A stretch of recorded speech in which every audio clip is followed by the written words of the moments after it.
وقاص story channel کے ناظرین السلام علیکم۔ دین اسلام ایک خوبصورت مذہب ہے۔ اس نے ہر تعلق کے حوالے سے مسلمانوں کو معلومات وہم پہنچائی ہے۔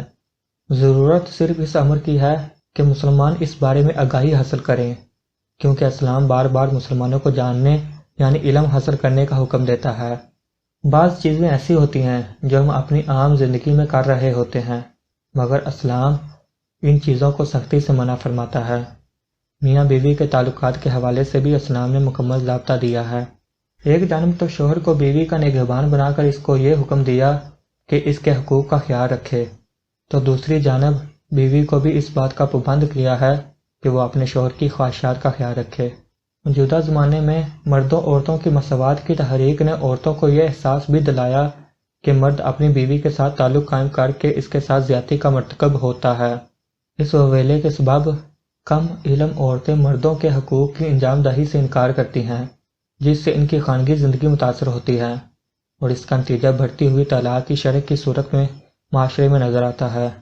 اللہ تعالیٰ نے مرد اور عورت کے ملاپ کے کچھ قواعد واضح کیے ہیں، جن کو پورا کرنا میاں بیوی دونوں پر واجب قرار دیا ہے۔ عورت کو بھی اس بات کا پابند کیا گیا ہے کہ وہ شوہر کی خواہشات کی تکمیل سے بلا عذر انکار نہ کرے، مگر کچھ حالات ایسے بھی ہیں جب مرد اگر ان اوقات میں بیوی سے مباشرت کا تقاضا کرے تو اسلام کے مطابق وہ جنسی زیادتی کا مرتکب قرار پائے گا۔ ایام حیض کے دوران میاں بیوی کی مباشرت سے اسلام میں منع کیا گیا ہے۔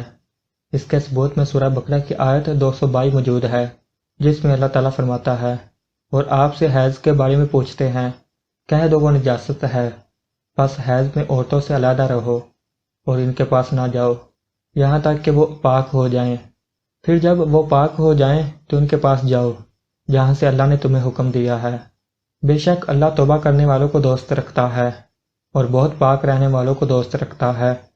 ان اوقات کے دوران اگر کوئی شوہر اپنی بیوی کے ساتھ زبردستی ملاپ کرنے کی کوشش کرے گا تو اس کو زبردستی زیادتی قرار دیا گیا ہے۔ اللہ تعالیٰ نے عورت اور مرد کے اندر جنسی خواہشات اس لیے پیدا کی ہیں تاکہ وہ اس کے ذریعے اپنی نسل کو بڑھا سکیں۔ اس خواہشات کی تکمیل کے لیے غیر فطری راستے اور ذریعے استعمال کرنا اسلام میں سختی سے ممنوع قرار دیا گیا ہے۔ سورہ بقرہ کی آیت 223 میں اللہ تعالیٰ فرماتے ہیں، تمہاری بیویاں تمہاری کھیتیاں ہیں، بس تم اپنی کھیتیوں میں جیسے چاہو آؤ اور اپنے لیے آئندہ کی بھی تیاری کرو اور اللہ سے ڈرتے رہو اور جان لو کہ تم ضرور اسے ملو گے، اور ایمان والوں کو خوشخبری سنا دو۔ جس طرح کھیتی کرنے کا قاعدہ ہوتا ہے، اسی طرح ملاپ کے لیے بھی غیر فطری راستوں کا استعمال ممنوع ہے۔ اگر بیوی روزے کی حالت میں ہو تو اس حالت میں بھی اس کے ساتھ زبردستی مباشرت کرنا جنسی زیادتی کے زمرے میں آتا ہے، اور اس سے اسلام میں منع فرمایا گیا ہے۔